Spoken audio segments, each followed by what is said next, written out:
Hello everyone, आज हम explain करेंगे क्रीचर कमांडोज का एपिसोड 7 जो कि इस सीज़न का एपिसोड फिनाले है। इस एपिसोड में भी हमें बाकी एपिसोड की तरह स्टोरी फ्लैशबैक में दिखाई गई है। इस बार हमें नीना मजोस्की की बैक स्टोरी दिखाई गई है। तो सबसे पहले हम नीना की बैक स्टोरी समझ लेते हैं, फिर प्रेजेंट पे आते हैं। पास्ट में हम देखते हैं कि जब नीना का जन्म हुआ होता है तभी उसके लंग्स उसके शरीर से काफ़ी हद तक बाहर होते हैं। ये देखकर उसके माता पिता काफ़ी परेशान होते हैं। वो आसानी से सांस ले सके इसके लिए उसके पिता उसके लिए एक डिवाइस बनाते हैं जिससे वह काफ़ी हद तक सांस ले पाती है। लेकिन ये सब देखकर उसकी माँ बिल्कुल खुश नहीं होती है। नीना को लेकर उसके माता पिता के बीच बहस होती है और उसकी माँ उन्हें उन सबको छोड़ के चली जाती है। धीरे धीरे नीना के पिता उसके लिए डिवाइस को और स्टेबल बनाते हैं ताकि वह चल फिर सके। कुछ टाइम बाद नीना के पिता उसके लिए एक सर्जरी का प्लान करते हैं। सर्जरी के दौरान वो उसके डीएनए को बदलने की कोशिश करते हैं, लेकिन ये ट्रीटमेंट ठीक तरीके से काम नहीं कर पाता और नीना एक मछली जैसे क्रिएचर में बदल जाती है। नीना के पिता तुरंत उसे एक पानी के टब में रख देते हैं जहां वह ठीक तरीके से सांस ले पाती है। धीरे धीरे टाइम बीतता जाता है और नीना के पिता उसे एक स्कूल में एडमिशन करवाने के लिए ले जाते हैं।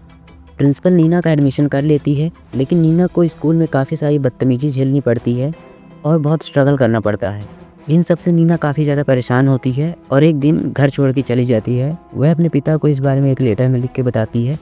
नीना के पिता उसे खोजने की कोशिश करते हैं पर वह उसे नहीं पाते। काफ़ी टाइम बीत जाता है और नीना ऐसे ही नदी तालाबों में रहने लगती है।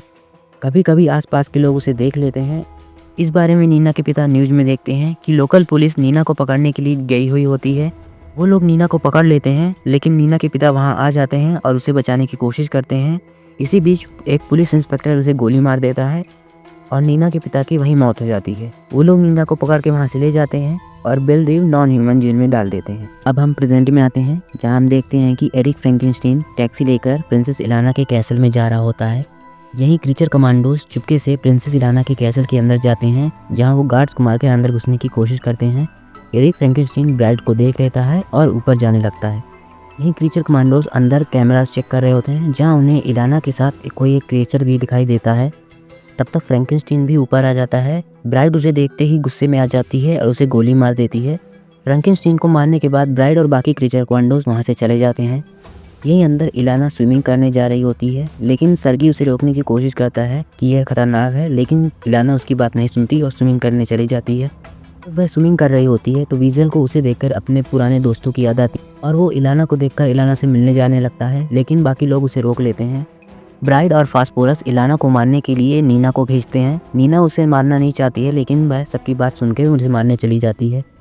दूसरी तरफ हॉस्पिटल में फ्लैग को होश आता है। वो वॉलर को बताता है कि इलाना को मारने के बारे में वह गलत थी। वह प्रोफेसर मैकफेरसन का नाम लेता है और फिर से बेहोश हो जाता है। वॉलर जॉन को कॉल करती है और दोनों प्रोफेसर मैकफेरसन के घर जाते हैं। उन्हें वहाँ क्लेफेस मिलता है जिसे जॉन जल्द ही आइडेंटिफाई कर लेता है। फिर वो दोनों ऊपर जाते हैं जहाँ उन्हें प्रोफेसर मैकफेरसन की लाश मिलती है। वॉलर तुरंत ही क्रीचर कमांडोज को रोकने के लिए पोकलिस्तान कॉल करती है। यहाँ जब नीना इलाना को मारने के लिए आ रही होती है तभी वीजल आकर उसे अलर्ट कर देता है। इलाना नीना को देख लेती है और उसे पानी के अंदर ही मार देती है।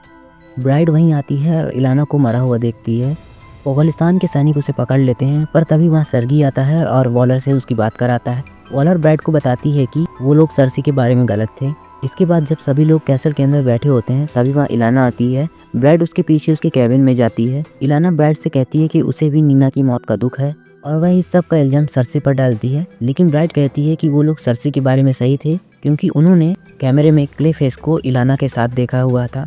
ब्राइड इलाना से कहती है कि सबसे पहले तो उसने फ्लैग को अपने जाल में फंसाया और उसके बाद जब सरसी को उन लोगों ने पकड़ लिया तो फ्लैग से सरसी को मारने के लिए कहा, लेकिन जब फ्लैग ने उसे मना कर दिया तो उसने क्लेफेस को अपनी मदद करने के लिए बुलाया। यहाँ जैसे ही इलाना ब्राइड को मारने वाली होती है, ब्राइड अपनी गन निकालकर उससे पहले ही इलाना को मार देती है। इसके बाद किसी को बताए बिना सभी क्रीचर कमांडोज वहाँ से जल्दी से चले जाते हैं। इसके बाद हम कुछ दिनों बाद का टाइम देखते हैं जहाँ जॉन ब्राइड को एक नई क्रीचर कमांडोज की टीम लीड करने को कहता है जहाँ कई नई सारे क्रीचर कमांडोज होते हैं। ब्राइड टीम को लीड करने को तैयार हो जाती है और ये एपिसोड यहीं एंड हो जाता है। एपिसोड के लास्ट में हमें एक पोस्ट क्रेडिट सीन भी दिखाई देता है जहाँ एरिक फ्रैंकेनस्टीन जिंदा होता है और वो फ्रैंकेनस्टीन पैलेस के बाहर बैठकर उसी बूढ़ी औरत के साथ सूप पी रहा होता है। फ्रैंकेनस्टीन वहीं बैठकर उस बूढ़ी औरत के साथ ब्राइड के बारे में बात करता है। इसी के साथ क्रीचर कमांडोज का ये सीज़न यहीं ख़त्म हो जाता है। इस एपिसोड के एंड में हमें कई नई सारी क्रीचर कमांडोज देखने को मिलते हैं, जिनमें से पहले तो होती है नॉर्फेस्टा। नॉर्फेस्टा दरअसल एक वैम्पायर और कई सारे एनिमल्स के डीएनए को मिलाकर बनाई गई होती है। नॉर्फेस्टा को हमने सीजन 1 एपिसोड 4 में पहले ही देखा था।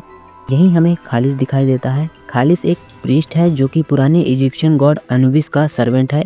अनुबिस पुराने इजिप्शियन गॉड्स में से एक है जो कि God of death and God of after life है। यहीं वीजल भी बैठा हुआ होता है और वहीं जीआई रोबोट भी आता है अपने एक नए फॉर्म में।